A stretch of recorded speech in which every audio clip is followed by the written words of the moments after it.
நரியும் காட்டு கோழிகளும். ஒரு நாள் ராத்திரி நிலா வெளிச்சத்தில் சில காட்டு கோழிகள் ஒரு மரத்து மேல உட்கார்ந்து இருந்துச்சுங்க. அப்ப அங்க ஒரு நரி வந்துச்சு. அந்த நரிய பார்த்ததும் அந்த கோழிகளுக்கு ரொம்ப பயம் வந்துருச்சு. அடடா, நாம் கீழே விழுந்தோம்னா இந்த நரி நம்மள பிடிச்சி தின்னுடுமேன்னு ரொம்ப பயந்துச்சுங்க அந்த காட்டு கோழிங்க. அப்ப அந்த நரி அந்த மரத்து மேல ஏற முயற்சி செஞ்சுச்சு.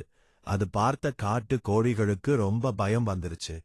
தந்திரக்கார நரி கீழே படுத்துக்கிட்டு செத்தது மாதிரி நடிச்சுச்சு. ஆனா அதோட வால் மட்டும் அசையிறத பார்த்துச்சுங்க அந்த கோழிங்க. உடனே ரொம்ப பயம் வந்துருச்சு அந்த கோழிகளுக்கு. அப்ப ரொம்ப பயந்து போன கோழி நடுக்கத்தில் கீழே விழுந்துச்சு. உடனே அந்த நரி அது பிடிச்சு தின்னுடுச்சு.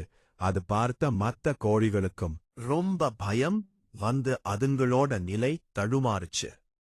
ஒவ்வொரு கோழியா பயத்துல கீழே விழ எல்லா கோழியையும் சாப்பிட்டுடுச்சு அந்த நரி.